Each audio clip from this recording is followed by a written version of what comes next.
Happy Easter, everyone. I want to say a very special Happy Easter to the men and women that are coming into church today. Jackson, Chris, Kathleen, and Amanda. So are you ready for something new? Were the apostles ready for something new?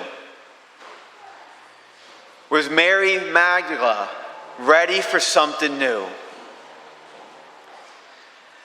I was talking to the candidates early this morning at breakfast, and some of them told me that they come from a big family. And if any of your family was like mine, it meant growing up, we had hand-me-downs.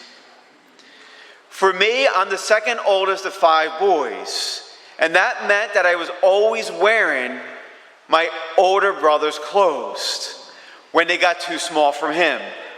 That also meant that my younger brother would wear the same clothes after I grew, and it was same for the next brother, so on and so on down the line. But my brothers and I actually didn't mind wearing these clothes, especially if these clothes were a sports jersey or something we really liked. We couldn't wait until the older brother grew out of it so that I got it. But in wearing these hand-me-downs, these clothes, my mom would try to preserve these as much and as long as she could. She would try to put patches on the holes so that they could preserve for the next generation and so forth. And a lot of times after I was done with the clothes, it was more patches than cloth. And that's when my mom said, it's time for new clothes, even if we didn't want them or not. Sometimes in our lives, we need someone to point out that it's time for something new. That the patches in life are not working anymore. Where if we keep on patching things or going through the motions in life, life will not get better. We may need a different perspective, something new in life. I was thinking about the story of Archbishop Perez that he shared at the Chrism Mass a couple days ago, where he shared a personal example where the patches in his life were not working anymore. He needs something new. Where he said that it was his last year when he was studying to become a priest at St. Charles Seminary. And after all the years of formation, he felt deep inside of his heart that God was calling him to the priesthood. He literally says, God, I know you want me to do this. Now the question was whether he wanted to be a priest or not, and why he should become a priest. As he said to God in prayer, I totally understand you very, very clearly in the depths of my heart that you want me to become a priest. But God, I am not sure if I want to become a priest. I am not sure if I'm passionate to become your priest.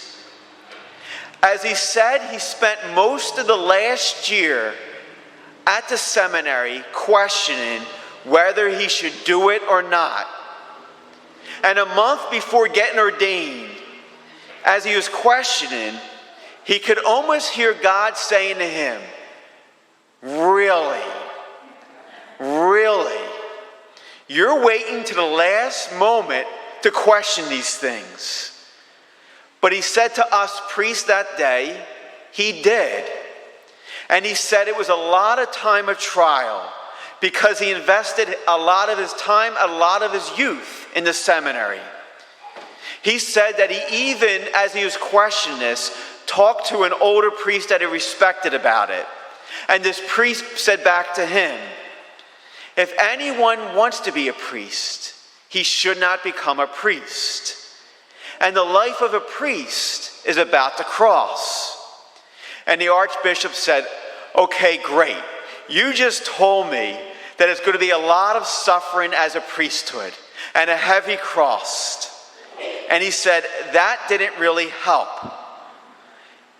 As he said, I still don't know if I want to do this or not. Now it's February of that year, and each year we do the seminary appeal. Now we do it in November. Back then they did it in February, where the seminaries go out and ask people to pray for them, ask people to help them, and ask people for money for support for the seminary. And the seminary always gives the seminarians a script to do that, how to ask for it. They tell us to talk about our vocation story. They tell us how to ask for money politely. So that year he was sent to this parish, not this parish, but a parish. And at the seminary appeal, he went off script that night. He was talking to that congregation. He said, you know, people always ask us seminarians, and he actually said this, our Archbishop now, he said this, you know, people ask us seminarians, what made you want to be a priest? And he said to the people, I'll be honest with you. Last year and the years before, I could have gave you 15 reasons why I was called to the priesthood. But today, he said, I don't know if I want to be a priest. And I don't know if I should be a priest. But please pray for me and give me money. Again, this is our Archbishop now. He said, that is just the way it came out. And at the end of Mass, he was by the door waiting to greet people. And he didn't get anyone to come up in him and say, well done. You're so wonderful. Isn't that great what you said? As he was standing at the back door, he got a lot of people that he felt like it didn't sit well with them. And instead of people shaking his hand and talking to him, they just walked by without making any eye contact with him. And this happened with every single person that walked out the door, until the very, very last person came by. This elderly person came by and says, I am going to tell you why you should be a priest. And inside of him, very sarcastically, he said, okay, please, after 8 years of being in seminary, you're going to have the golden answer. As he admitted, he was very cynical. And she grabbed his hands very tightly, turned them around. She kissed each one of them and looked him in his eyes and said, do you know why you should become a priest? Because I need you. Because I need you to become one. And she walked away. He never saw her again. He said to this day, I think she was a messenger from God. Because he said no one ever in his life said that I need you. That I need you to become a priest. He said that day changed everything for him. The old patches of his heart, the old things that would patch his heart as he get through life, came off. And God gave him something new, a new heart. As that day changed everything, from being an obligation to go through the motions to be a calling. We are all called to be disciples of Christ. So deep inside of our hearts, all honesty, is it an obligation or a calling? Can we name the moment when Jesus really touched our hearts? Have we seen that moment yet? Or is it still just all in our heads? Are we still just using patches to get through our lives spiritually and emotionally? The resurrection that we celebrate today gives us new life. Jesus is alive right now. And this encounter that he's going to soon give in a very special way to Jackson, Chris, Amanda, and Kathleen will give them new life. As the risen Lord will appear to them in a very special way in the sacraments.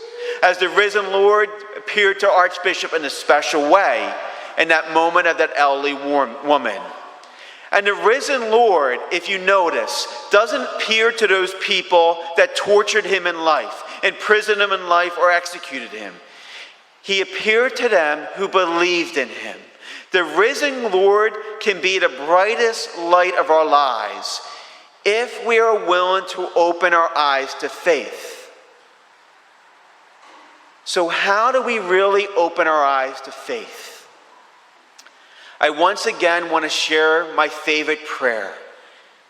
My favorite prayer that I look at, especially when life gets hard, and is from Father Pedro Arupe, where he says, "There is nothing more practical than finding God, than falling in love with him, in a quite an absolute final way. What you are in love with, what seizes your imagination, will affect everything.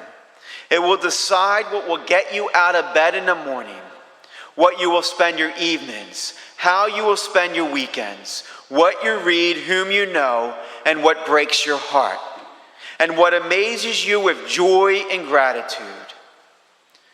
So fall in love, stay in love with God, because it will decide everything."